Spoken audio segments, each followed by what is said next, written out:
to your point, I think I like not editing things and when it feels more in the moment, which is one of the advantages of like doing live conference talks, for example, is people are there and they just try and communicate effectively, right? And anytime you have like people like, oh, I can edit this or whatever, then they start thinking about what they want to say and they stops being about the connection with the people in front of them, if that makes sense.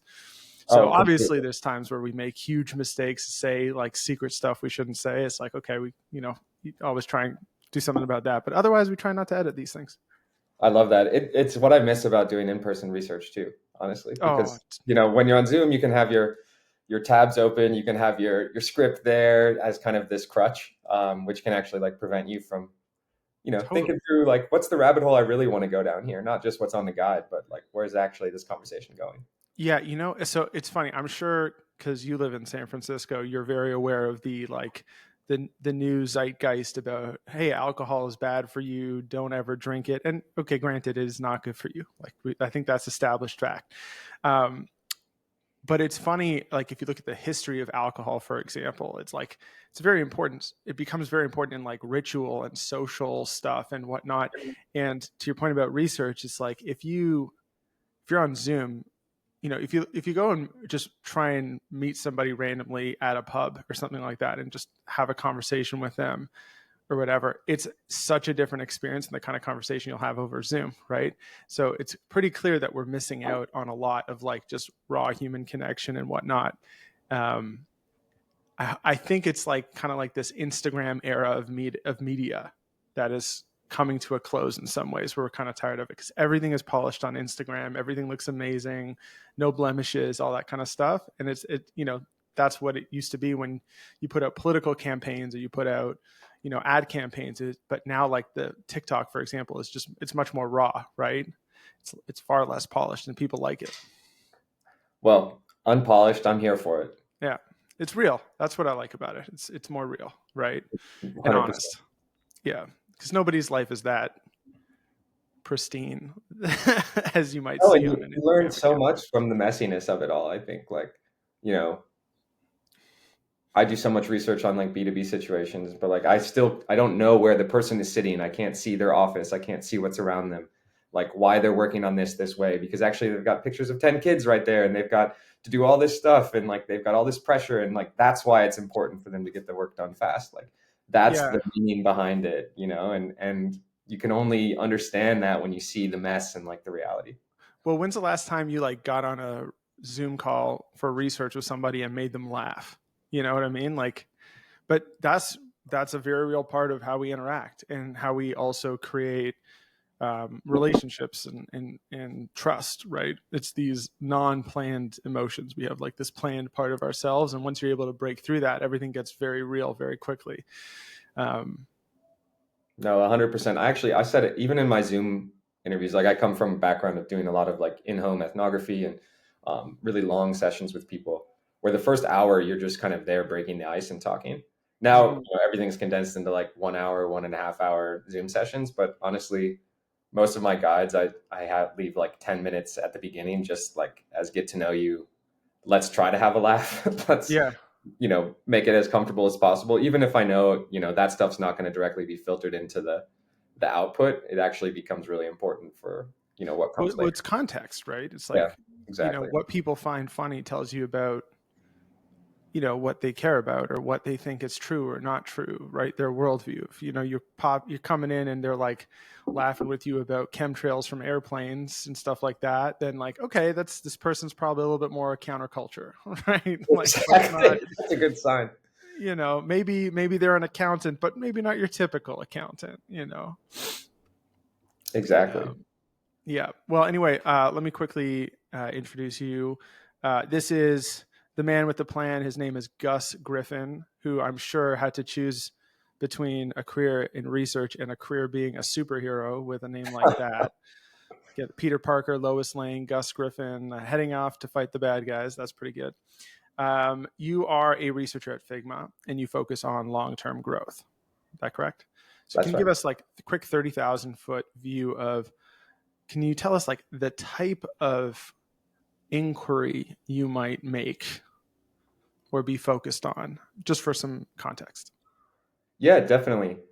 A lot of my work focuses on new products, so things that are pre-revenue, sometimes pre-team, sometimes pre even knowing if it's a good idea or not to go into it. So a lot of my work can be thought of as kind of a scout, kind of getting out there, seeing what's happening in the market, um, what are people needing and wanting, where are the gaps, where's the white space. So the scope of my work is to really take an outside-in approach at Figma and really get out there and explore and bring a deeper understanding back home to the company and say, this is what we're seeing in the world. These are the needs we're seeing. This is the opportunity. And, doing that across a lot of different areas as we try to build out a robust platform that really helps people build and design great products across a lot of different roles, not just design roles. 10 out of 10.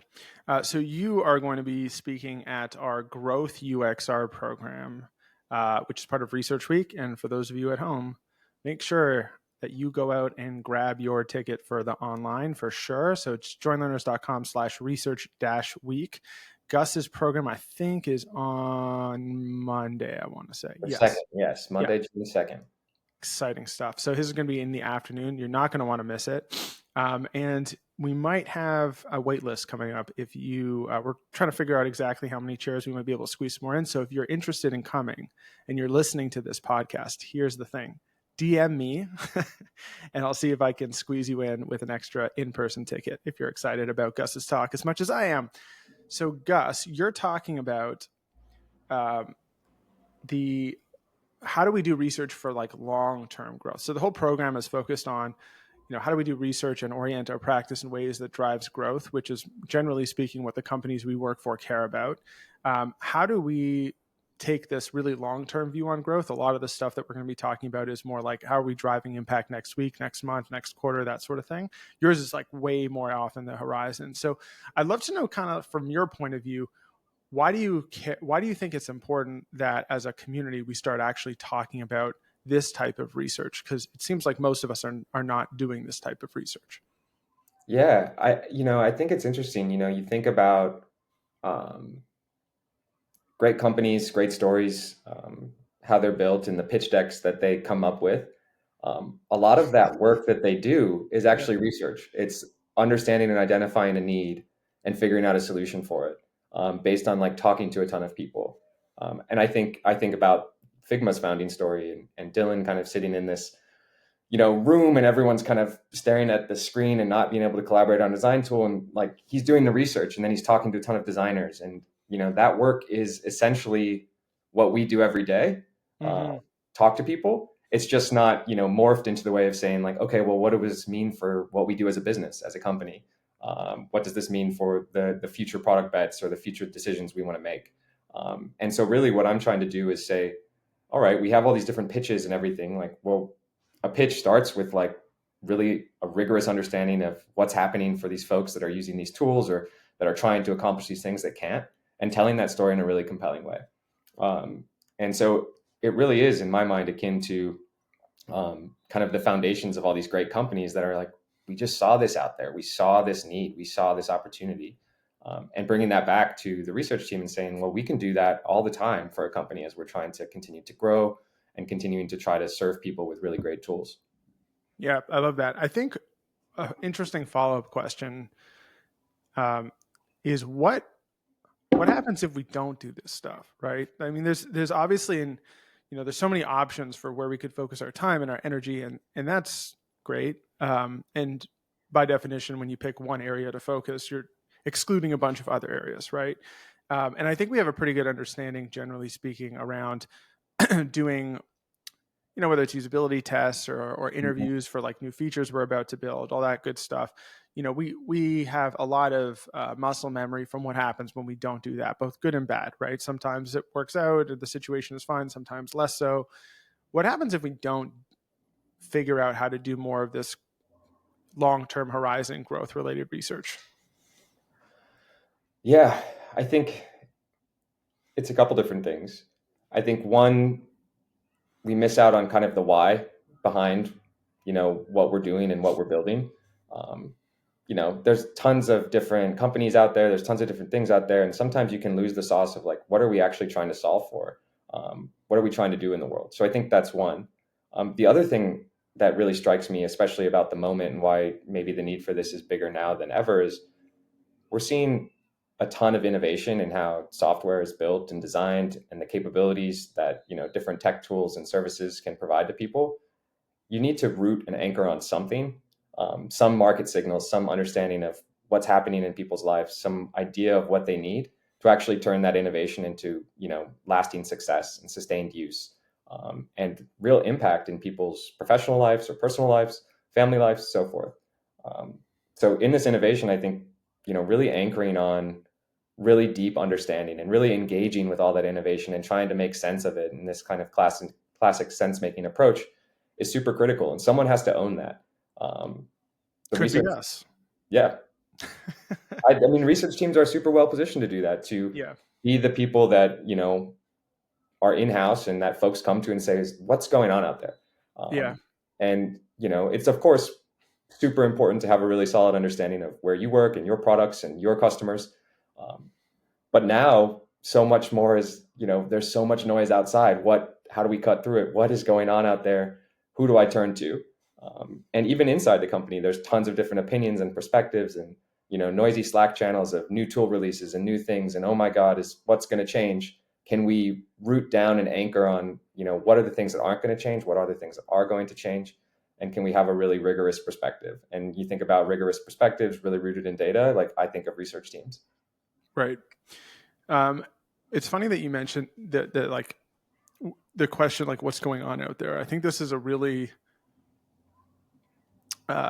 there's this, random geopolitical analyst I really like, right? Which he has a saying he likes to say, which is like, don't be smart, be stupid, right? Like, don't ask clever questions, don't come up with clever analysis. If you want to understand the world, like, ask dumb questions, do stupid analysis, like in a really, and you're asking this really simple question, like, what's going on out there, right? And I don't know how many of us would actually have a really strong answer to that question, right? Obviously, like the answer is rooted in what your organization should care about, right? So, for example, if you're Uber and you're that size, you probably care about what's happening with demographics and what's happening with labor market participation and what's happening with the economy overall. Sure. But for most teams, like, do we have a good sense of like what's going on around us, like really deep sense of what's happening? And it's like a very simple question, but there's probably a lot of wisdom in that. Yeah, you can really ruin an interesting research project in my mind by asking really complex questions. Yeah. Uh, Especially, you got to start from somewhere. And the reality is, like, you go into a research project in a new market or new area, thinking about long-term growth. And the reality is, like, me, others, like, we don't know anything. If we knew things, we wouldn't be doing the research. Right. So embracing the fact that we don't know anything and starting from first principles, the tried and true basics. People are like, how do you, scope these projects? How do you do this stuff? And I'm like, well, it really comes down to, picking your audience and picking the tools that you want to look at and like the early adopters and understanding some of that frame of reference. And then it's quite simple. Like, what are the use cases for like new emerging tools out there? What are the tool capabilities? What does the evolving workflow look like? What are the needs? And like really, really trying to deeply understand like what are the vectors and like, kind of axes of value that this is providing and how is it kind of shifting things? Yeah. It's actually quite straightforward. It's tried and true in research that we already do today, like on our own products. It's just taking that lens and shifting it from what's happening inside to what's happening outside. Yeah. I think, and to piggyback off that, there's like a cognitive dissonance between our experiences just as regular people versus like how we view the world when I think we put our researcher hat on. So, for example, um, let's just stick with like apps or Mhm. whatever. You have a bunch of apps on your phone. What percentage of them would you say are like good, really good, great products that you have on your phone right now? Like just roughly. Oh man, I have my phone is a dumpster fire of apps, so I'd say it's a very low It's a percentage, low probably percentage, right? like honestly like 5-10%. So here's a fun question. If you you put your researcher hat on and we forget that that what you just said, right? That realization that most of the stuff that I have on my phone, I actually think is not that good, or I don't use it or whatever, right? And it's probably also true for like the web applications you use, other things you use. Okay, so now we put our researcher hats on and we go back into our companies and we're talking about like what area we're going to conquer next or what feature we're going to support. But like, here's a painful thing to reflect on. Is like, is our product any good? Wait a minute. Most of the ones that I look at and use every day, I don't like. They're not that good, or I try not to use them, because that changes the frame of reference for how you go about in deciding what's worth investing your time into, right? Like if Yeah, the product's not that good, like realistically, if we take a really critical lens on it, then we're maybe not so focused on like what the next feature is. And maybe we're like, why isn't it good? Right? A simple exactly. question. And even that, I think what you said is really illuminating and fits with some of this, like, outside in perspective I was talking about, which is, okay, don't just focus on your little square on the iOS screen. Like, what Yeah. are all the other 90 apps that are useless on this phone, that are positioned around your product doing as well? And then what are the 3 to 5 apps that are really helpful doing? And what Yeah. can we learn about those, helpful apps? And what can we understand about the gaps in what those helpful apps are doing? So we can try to position our product inside of those gaps. So I think like what you said is actually, really important. And like as researchers, it's our job to understand not just the one, square or tile, but like all the tiles around it. And can we understand all those tiles around it and try to identify some of those gaps so we can build really good products that fit those gaps or fill those needs or uncover some missing opportunity. Yeah. What are some other simple questions that come to mind that you think people should really reflect on and maybe pose to some of the people they work with, right? So like, is our product good? That's one. Um, what are some other ones that kind of come to mind? I think if you have a, competitor product or a product that does something similar, is like really looking at it and instead of getting scared or whatever, really understanding like, is this any good? Mm-hmm. And not just, going to the noise on social media or the posts that, the very few make about it, but like really trying to understand for the wider population, even for the wider population of early adopters maybe using this, like, is this really any good? And I think really taking a critical lens to that. So often we're reactionary to what we see, and you see in the world like a lot of feature battles and things like that, and then everyone has the same tool, 45 different ways. But we should really reflect and pause and say, like, is this really that good? Is this really that Yeah. useful? um, and not kind of get caught in the hype machine. Yeah. It's, uh, one of the skills we're supposed to bring to the table is this ability to evaluate evidence, right? Or data, Mm, whatever you want to call it. And if you think about like uh, the things that intuitively kind of frame our point of view on, let's say, a competitor product, right? mm, Odds are that something like a news article, like press release that came out about it, is going to have as much weight as going into like the Reddit message boards and seeing what people have said about bugs or issues or like things people find it helpful for, and just like searching through there, even though the news article is clearly a pitch from a PR agent to get yep, what is obviously going to be very positive perspective and glowing review of whatever they're building, rather than on the ground evidence and data from people who actually have tried to put it into practice, right?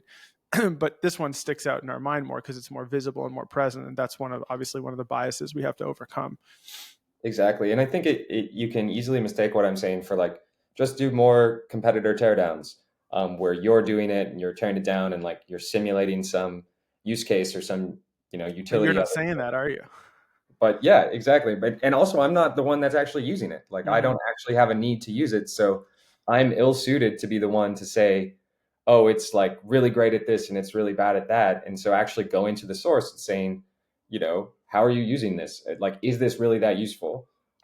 Okay, what about it is useful? What about it is limiting?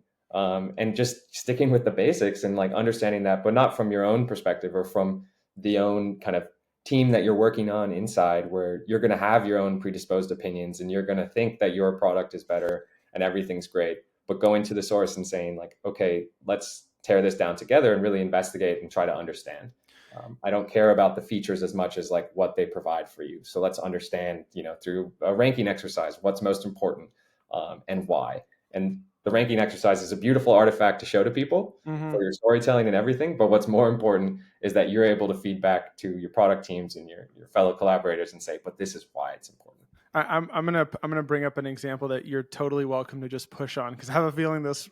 My guess is this ties in directly with your work, but and you can't share any secrets. But I'm sure that internally at Figma, there's been a lot of thinking about the vibe coding tools that have come to market, where people can enter in prompts and then have these applications spun up and coded up for them.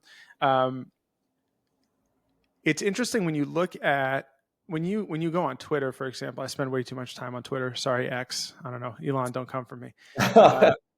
When you spend time on it, you see this funny contrast of versus like a private Slack channel that I'm in with a bunch of like very forward-looking, experimentally oriented designers. You have on X, Twitter, all the design is dead, no more design, you're all fucked, end of your career, good luck with that, right? By these people were like, look, I typed in the words, make me a calorie counting app, and it did it. Amazing, right? And so, okay, that's like one point of view, interesting.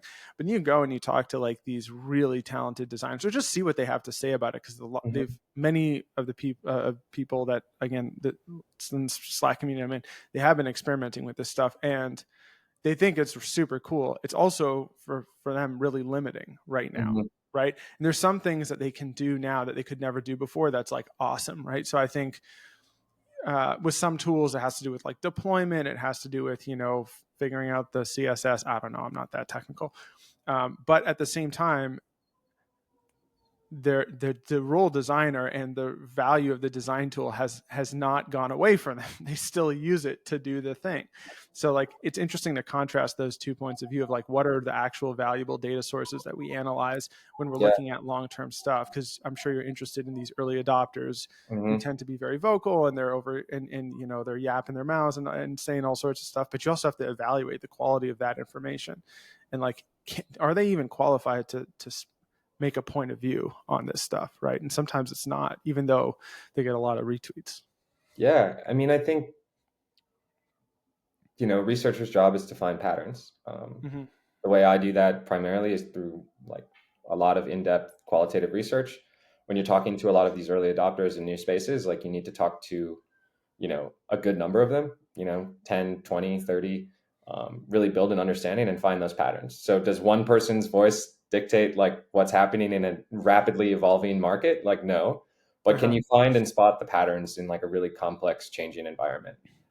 So I think like this vibe coding example is really interesting, is like, how as a company at Figma can we make sense and understand a dynamically changing design tooling market that's honestly like pushing more towards a product building toolkit that's not just about design anymore. It's also about code. It's always been about code, but now it's like very explicitly more code for all. How do we grapple with these questions? What are the patterns we're seeing? What are the opportunities? And I think that's extremely important to keep our finger on the pulse there and understand what's our role going to be in this future, because this landscape, there's more options. There's going to continue to be more options of ways to get from 0 to 100 or wherever you need to go. And so the goal is to keep our finger on the pulse of that. And you can't do that by just, researching the only, solution that you have at the moment. And you can't necessarily research that by just, looking and interrogating mocks and prototypes and things like that. What you can do is really go out in the world and lead the charge and say, let's understand it. You guys got a question? What's happening? Okay, cool. Let's go talk to people. And you honestly turn into the scrappy, who are we going to talk to? Where are we going to find them? How does that work? But you got to take that risk and say like, that's a great question. We're going to figure out how to get the answer. There you go. There's inherently a lot of risk, I think, in trying to answer these questions, because of course people are going to be critical. So you got to kind of put your neck out there and be like, I can get this data. Yeah. I can understand it. I can make sense of it, and I can come back and tell you an interesting story about it. I love that. And one thing this also brings up for me is occasionally I have tried to varying degrees of success to make predictions about where research might be in the coming years. And I recently came across some that I had uttered in 2021 in a presentation, and that was fun to see how they matured. One of the ones that I think has done quite well was this idea that I think researchers will in general evolve to serve more of like this, in air quotes, like business stakeholder, i.e. we answer questions that are relevant to everybody. That's the skill set. And I have theoretical reasons why I think that makes sense. But the best evidence that I felt that I could draw on this was actually to try and like just go back in time and say, all right, what were we researching 25 years ago, 20 years ago, 5 years or 10 years ago, 5 years ago? And in my opinion, you see this clear evolution where every 5 years or so, we're going up another level of abstraction in terms of like who we work with and the types of questions that we answer. So, way back in the day, it's like super tactical, like, can you drive the tractor, figure out how the stick shift works, right? Yep. And that's like kind of like QA. And then it's like, okay, now we're doing more design related. So it's not QA of the product. It's now making sure that the designs make sense on the mobile app. And then it's like, how do we make sure that we're building the right features that solve a real problem? So that's like another level of abstraction, a little bit more product strategy. And I think eventually we're going to get to the point where, we answer business questions that, the highest level of abstraction, people say, these are the risks, these are the mysteries that matter to us. Let's go figure it out. Go ahead, research team, right? Yep. Is that like a key kind of the analysis that you think is helpful? Because you don't always understand how or why it's going to get there, but it's like there seems to be a trend line here, and it seems to be continuing. And there's probably like a universal poetry to it where it's just going to keep going or something like that. Yeah, I think you look at that evolution, I think is a really good way to put it. I think you look over the last, 15 years ago, 20 years ago, there were, pioneering research strategy companies that came about with the mission to like really direct company level strategy through like really deeply understanding people qualitatively, surveys, research practices that essentially sold projects to CEOs and CMOs and CSOs and all those folks. And I think those companies, they're charging, millions of dollars a project in some cases. And that's evolved over the last 20 years and 10 years ago. And I think people are seeing there's actually a ton of value of bringing that in-house. And those projects aren't just commissioned by, your product leaders they're by everyone across the company. It could be a CFO trying to understand and direct. And I think as we've seen this shift, of teams wanting to own more research in-house, I think this is a natural evolution to say like these research organizations can evolve to be the people who answer questions wherever they're coming from. And let's understand and rank what are the most important questions to answer and the most existential for our business. And let's put people against those things.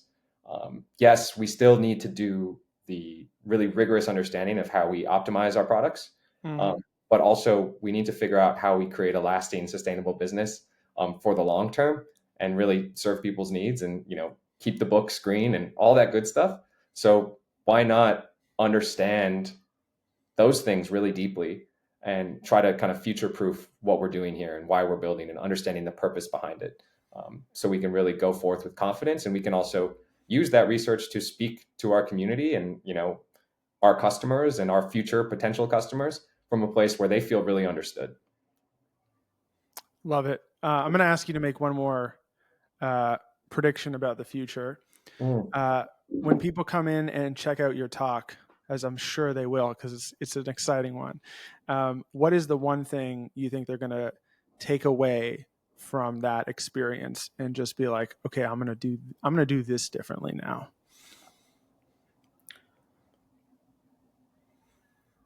I hope it's I hope it's a feeling to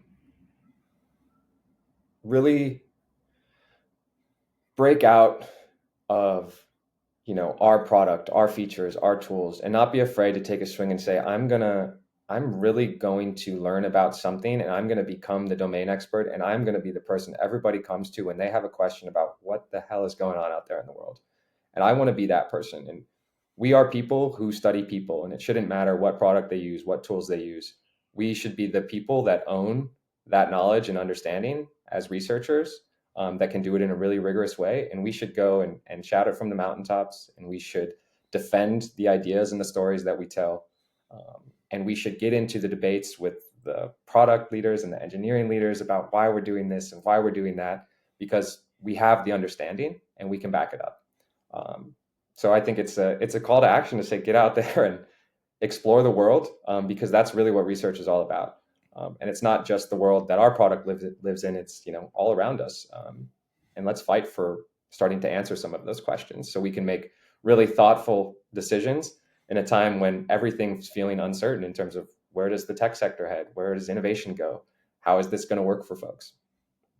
Hell yeah, I'm fired up now. Let's go. Okay, cool. So, folks, if you're as fired up as I am, because that's gonna be fun. We're gonna do that. Gus is gonna take us there on June 2nd, and so if you want to tune into this amazing talk that's going to come through, head on over to joinlearners.com/research week, joinlearners.com/research-week. And like I said, if you're tuning in on the regular, send me a DM if you might be in town and you want to get maybe an extra ticket in case we have a little bit extra space. So with that, Gus, thank you for joining me. It's great to see you. And I can't wait to see you again in a few more weeks.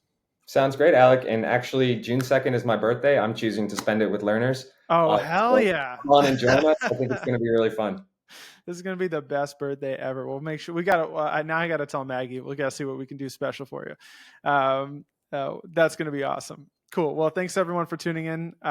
See you again soon, Gus, and we will catch you at the next one coming your way in just a few days. See you later.